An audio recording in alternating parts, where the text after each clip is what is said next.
জগা, তাড়াতাড়ি চল, অনেকটা পথ যেতে হবে যে। ঠাকুর ঠাকুর করে জঙ্গলটা পেরোতে পারলে বাঁচি। হ্যাঁ, না হলে এক্ষুনি আবার ওই রাক্ষসীদের পাল্লায় পড়তে হবে।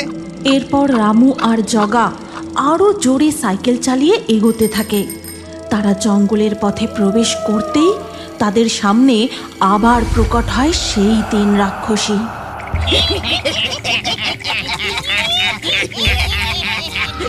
তারপর তারা সাইকেল থেকে এক এক করে মুরগি খুলে নিয়ে ছিঁড়ে ছিঁড়ে তাদের মাংস খেতে থাকে।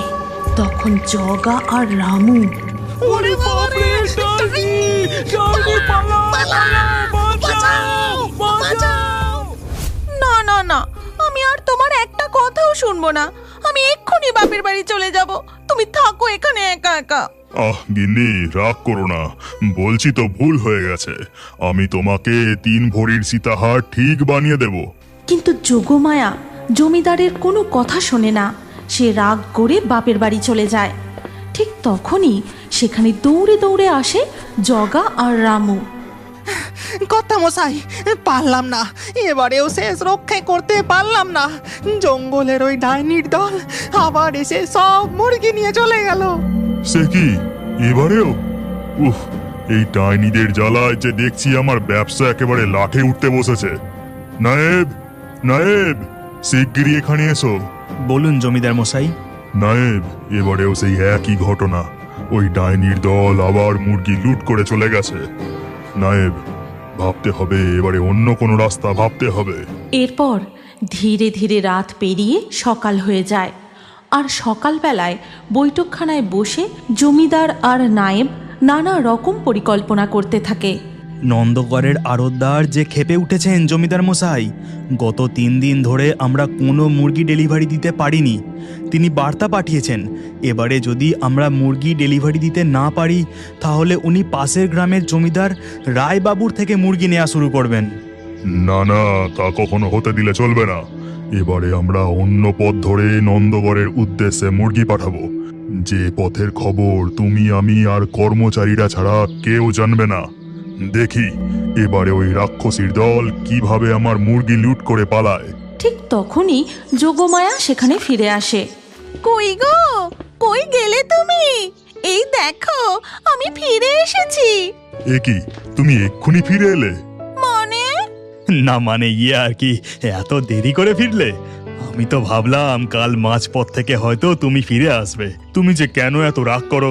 চলো ভেতরে চলো, অনেকটা পথ এসেছো, একটু বিশ্রাম নেবে চলো। তারপর জমিদার মশাই যোগমায়াকে নিয়ে ভিতরের ঘরে যায়।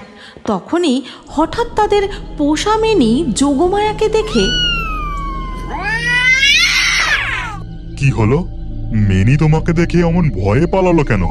এমনি সময় তো তোমার পায়ে পায়ে ঘোরে। ও কিছু না, মেনির মনে হয় আমার উপর গোসা হয়েছে। ওকে রেখে আমি চলে গিয়েছিলাম কিনা। চলো চলো ভিতরে চলো। পরের দিন জগা, রামু সাথে জমিদারের আরো 2জন কর্মচারী জঙ্গলের অন্য রাস্তা ধরে নন্দগড়ের উদ্দেশ্যে যেতে থাকে। বুঝলি জগা, রাক্ষসীরা আজ আর মুরগি লুট করতে পারবে না। জঙ্গলের ওই দিক দিয়ে যে নন্দগড়ে যাওয়ার একটি পথ আছে, তা তো গ্রামের অর্ধেক লোকই জানে না। রাক্ষসীরা জানবে কি করে? যা বলেছিস, আমাদের জমিদার মশাইয়ের কিন্তু বেশ বুদ্ধি আছে। তাও চল চল, তাড়াতাড়ি যেতে হবে। সন্ধে নামার আগে নন্দগড়ে এই মুরগিগুলো পৌঁছে দিয়ে আসতে পারলে বাঁচি। কিন্তু কিছু দূর যাবার পরই সেই ডাইনির দল একসাথে তাদের সামনে উড়ে উড়ে এসে প্রকট হয়।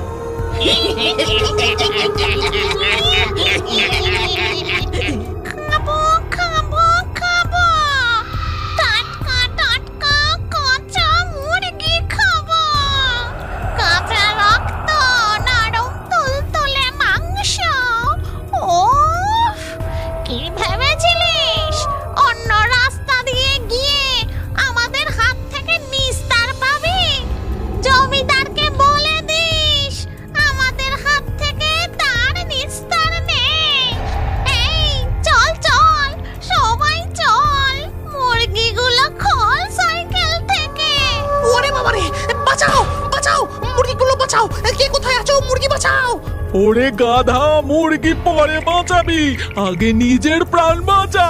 পালা পালা এখান থেকে। তারা সবাই মিলে ঊর্ধ্বশ্বাসে সেখান থেকে দৌড়ে পালিয়ে যায়।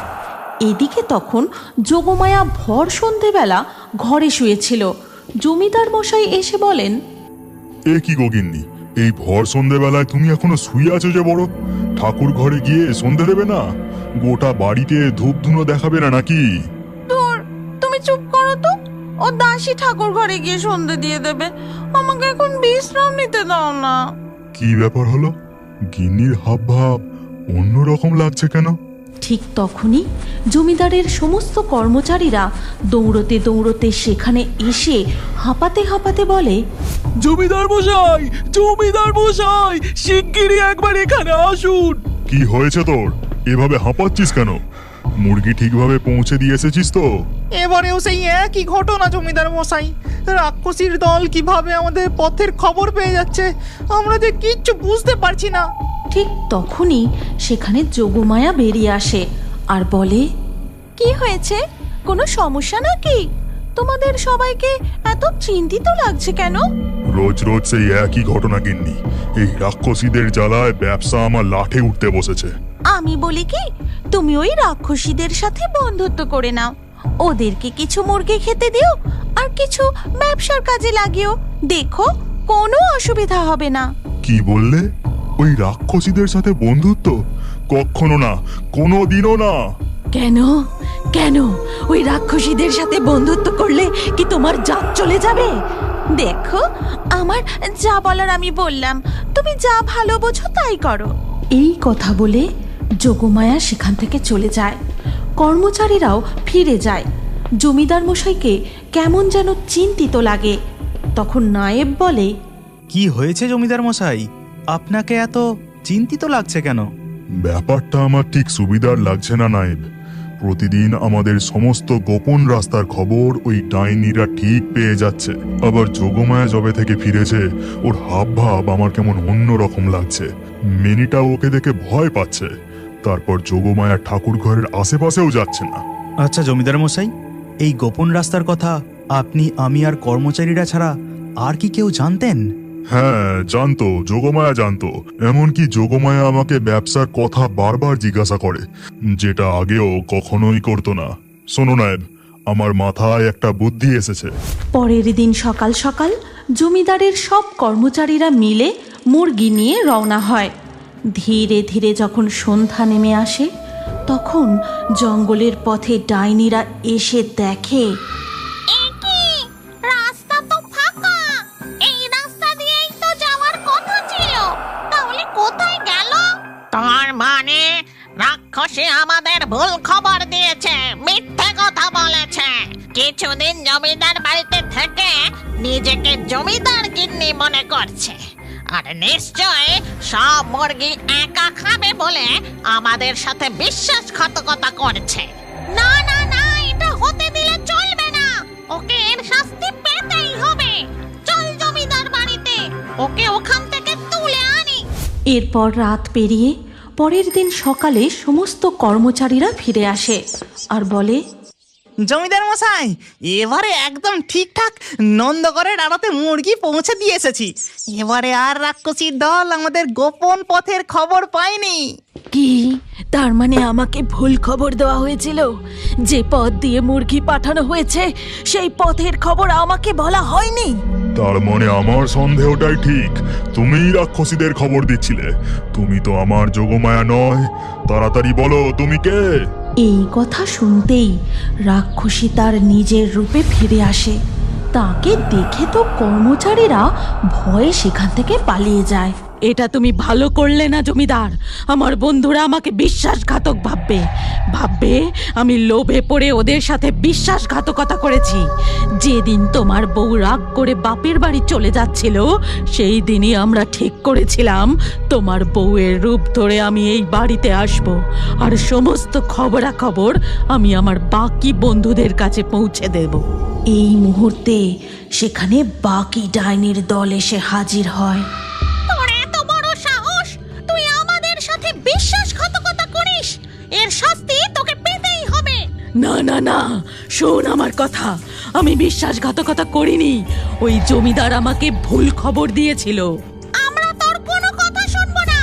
এই সবাই ওকে নিয়ে চল, জঙ্গলে নিয়ে গিয়ে ওর বিচার হবে। তারপর সব ডাইনিরা মিলে রাক্ষসীকে ধরে নিয়ে সেখান থেকে চলে যায়। এই যে রাক্ষসী যোগমায়ার রূপ ধরে এখানে ছিল, তাহলে আমার আসল যোগমায়া কোথায় গেল? তখনই জমিদার গিন্নি বাপের বাড়ি থেকে ফিরে, কই গো, কোথায় গেলে? এই দেখো আমি ফিরে এসেছি। এই, তুমি আমার আসল বউ তো, নাকি তুমিও রাক্ষসী? কি বললে? তুমি আমায় রাক্ষসী বললে? না না গিন্নি, না না, কি হয়েছিল জানো? শোনো তবে। তারপর জমিদার তার গিন্নিকে সব কথা খুলে বলে, আর সব শুনে গিন্নি বলে, তার মানে তুমি আমার বদলে এতদিন ধরে একটা রাক্ষসীকে নিয়ে সংসার করছিলে? তার মানে তুমি ঘরে সতীন এনেছিলে? দাঁড়াও, আজ তোমার একদিন কি আমার একদিন। আহা গিন্নি, রাগ করে না, শোনো আমার কথা, শোনো তুমি। এই কথা বলে তারা দুজন বাড়ির ভিতরে চলে যায়, আর তাদের পোষা মেনি সেখানে এসে গিন্নিমার পায়ে পায়ে যেতে থাকে।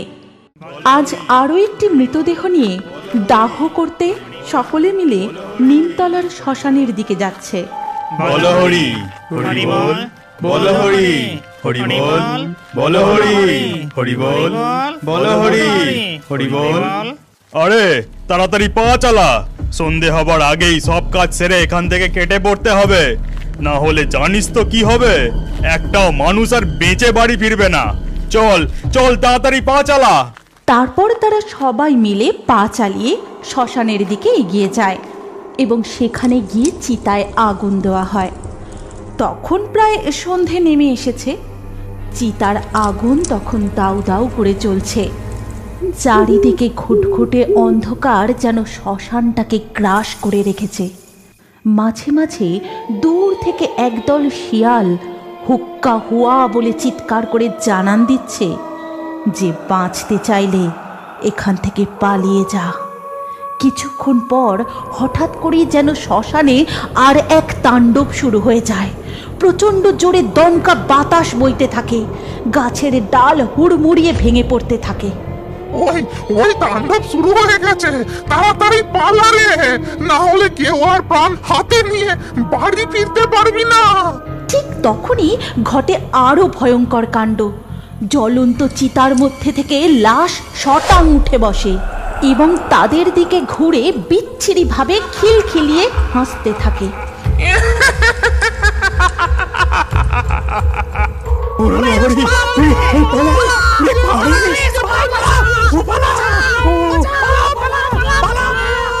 তারপর তারা লাশটাকে আধপোড়া অবস্থায় ফেলে রেখে সেখান থেকে পালিয়ে যায়।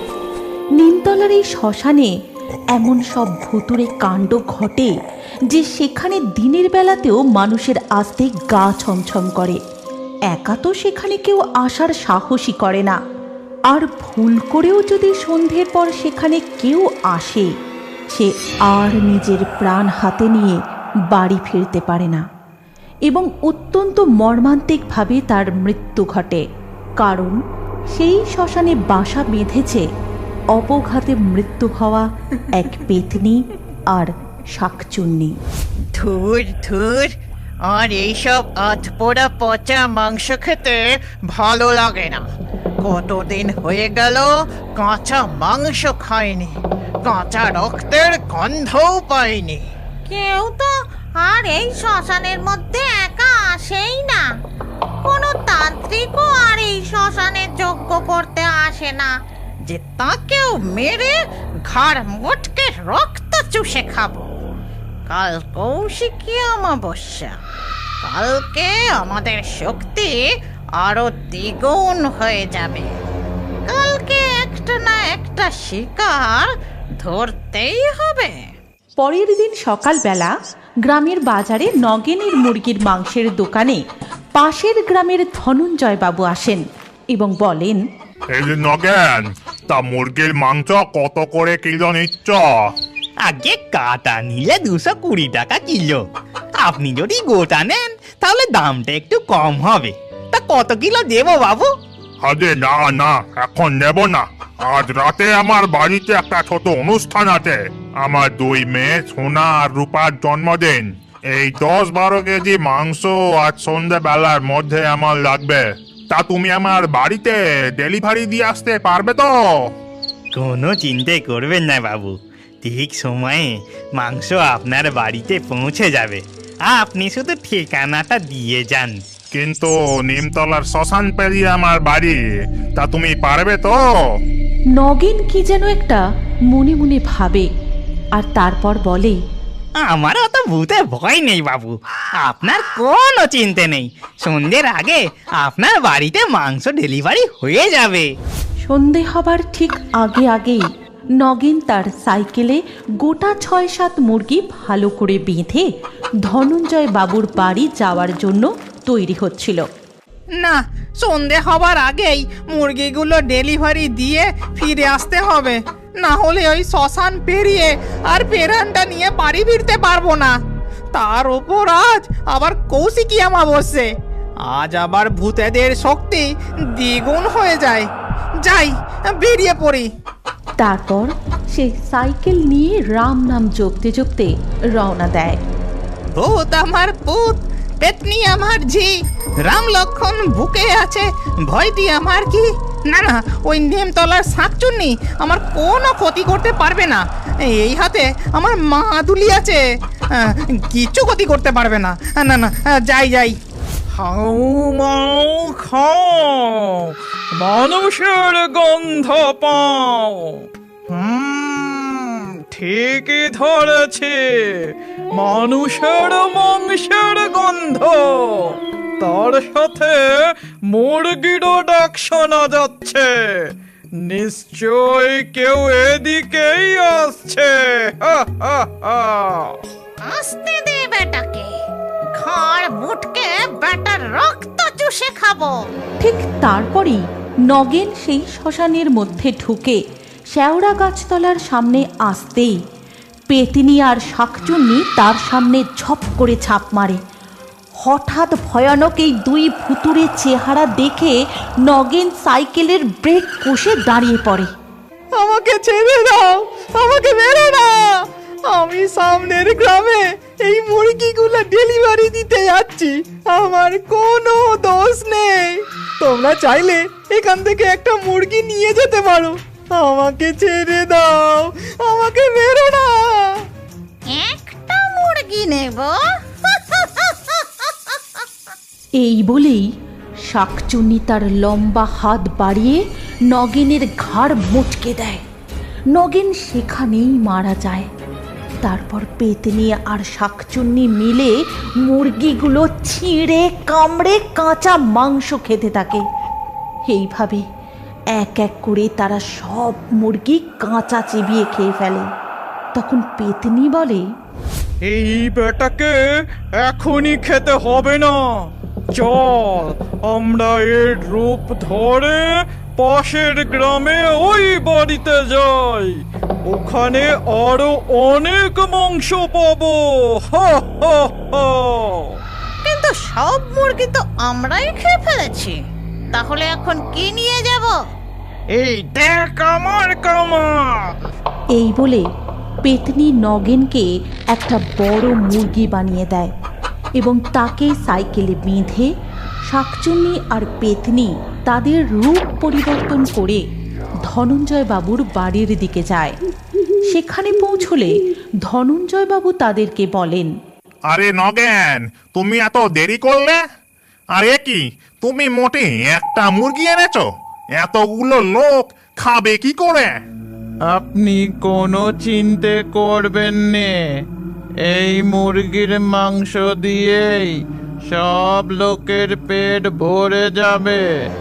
আমরা এক্ষুনি এই মুরগি কেটে দিচ্ছি, আর আমার এই হেল্পারও রান্না করে দেবে।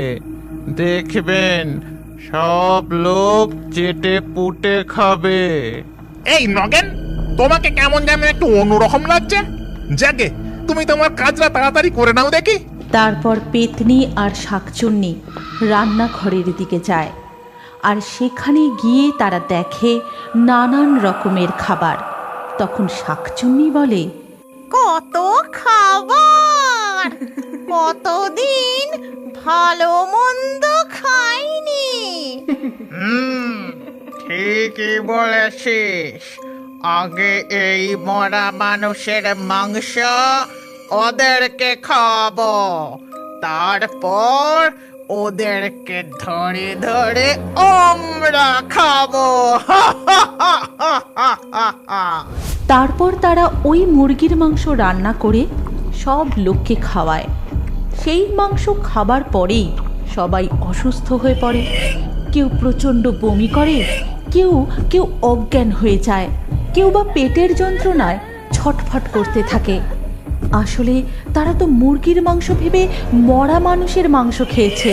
অতিথিদের এই অবস্থা দেখে ধনঞ্জয়বাবু প্রচণ্ড রেগে গিয়ে রান্নাঘরের দিকে যান এবং সেখানে গিয়ে তিনি যা দেখেন তাতে তার হাড় হিম হয়ে যায়। হে কি, রান্নাঘরে নগেন আর তার হেল্পার নেই, আছে দুজন রাক্ষসী। তাদের মধ্যে একজন গরম করার মধ্যে থেকেই মাংস তুলে খাচ্ছে, আর একজন কাঁচা মাংসই চিবিয়ে খাচ্ছে। এই দেখে ধনঞ্জয়বাবু প্রচণ্ড ভয়ে সেখান থেকে পালিয়ে যান এবং বাইরে এসে সবাইকে সব কথা খুলে বলেন। সব কিছু শুনে গ্রামের একজন বলেন, এখন এই রাক্ষসীগুলোকে তাড়ানোর একটাই উপায়, গ্রামের বটতলার নিচে যে যোগিনী মা বসেন তাকেই ডেকে আনতে হবে। তিনিই পারবেন আমাদের এই বিপদ থেকে রক্ষা করতে। তারপর সবাই মিলে ওই যোগিনী মায়ের কাছে যায় আর সব কথা তাকে খুলে বলে। সব কথা শুনে যোগিনী মা মনে মনে এক ফন্দি আঁটেন। এই তো আজ আমার সাধনা সিদ্ধ হবে। এই কৌশিকী অমাবস্যার রাতে যদি ওই দুই আত্মাকে আমি বন্দি বানাতে পারি, তাহলে আমার থেকে শক্তিশালী আর কেউ হবে না। আমি যা ইচ্ছে তাই করতে পারবো। চলো তোমরা, আমাকে সেই স্থানে নিয়ে চলো। তারপর গ্রামের সবাই যোগিনী মাকে সেখানে নিয়ে যায় এবং সেখানে গিয়ে যোগিনী মা যজ্ঞে বসেন। ওং হ্রিং ক্রিং চামুণ্ডায় নমঃ। ওং হ্রিং ক্রিং চামুণ্ডায় নমঃ। বেরিয়ে আয়, বেরিয়ে আয় বলছি। আজ তোরা আমার হাত থেকে কিছুতেই নিস্তার পাবি না। অনেক অনেক দিন ধরে তোদের মতো দুই অতৃপ্ত আত্মার সন্ধান করে চলেছি। এই বলে যোগিনী মা তার যজ্ঞের আগুনের মধ্যে আহুতি দিতেই পেতনি আর শাকচুন্নি ছটফট করতে করতে সেখানে প্রকট হয় আর বলে, ছেড়ে দে, ছেড়ে দে আমাদের। ভণ্ড যোগিনী, তুই কি ভেবেছিস আমাদের বন্দি বানিয়ে তুই নিজের অপকর্ম চালিয়ে যাবি? কখনোই না। এই কৌশিকী অমাবস্যায় তুই আমাদের বন্দি বানাতে পারবি না। ছেড়ে দে, ছেড়ে দে আমাদের। এত বড় সাহস তোদের? তবে এই নে। এই বলে যোগিনী মা নানা রকম মন্ত্র উচ্চারণ করতে থাকেন। তারপর তাদের দুজনকে কুমণ্ডলীর মধ্যে বন্দি বানিয়ে ফেলেন এবং বলেন, আর কোনো ভয় নেই। এই দুই অতৃপ্ত আত্মা আর কোনো ক্ষতি করতে পারবে না। তোমরা নিশ্চিন্তে থাকতে পারো। এই বলে যোগিনী মা সেখান থেকে চলে যান। কিন্তু পরের দিন সকালে গ্রামের লোকে দেখে যে সেই বটগাছ তলায় যোগিনী মা মরে পড়ে আছে। কেউ যেন ঘাড় মোটকে তাকে মেরে ফেলেছে আর তার গোটা শরীরটা নখের আঁচড়ে ছিন্ন ভিন্ন করে দিয়েছে। আজও সেই নিমতলার শ্মশানে গেলেই গা ছমছম করে। রাত্রিবেলা ভুল করেও সেখানে কেউ গেলে সে আর বেঁচে বাড়ি ফিরতে পারে না। তুমি কি এখনো বড় হয়ে কার্টুন দেখতে ভালোবাসো? তাহলে তোমার নাম ও বয়স কমেন্টে জানাও। আর আগের ভিডিও থেকে লাকি ড্রয়ে নির্বাচিত নামগুলি হলো সাহিনুর, রুমন, অয়ন, আনিশ, আদিলা, নন্দিনী, আদিত্য, উষা, কথা, ফাল্গুনী, রিজু, আলফাজ, মামনি, শুভদীপ, সুনিতা। যে সকল দর্শক আমাদের চ্যানেল সাবস্ক্রাইব করে তারপরে কমেন্টে নাম লিখেছেন, আমাদের পরবর্তী ভিডিওতে তাদের নাম বাছাই করা হবে। তাই ফেয়ারি টুনস ইউটিউব চ্যানেল অবশ্যই সাবস্ক্রাইব করবেন এবং স্ক্রিনের উপরে আসা আমাদের পরবর্তী গল্পটিও দেখুন। তাতেও আপনার নাম থাকতে পারে, না থাকলে আবারও আপনার নাম পরবর্তী ভিডিওতে লিখে দিন। কি ভাবছেন? তাড়াতাড়ি ক্লিক করে দেখুন।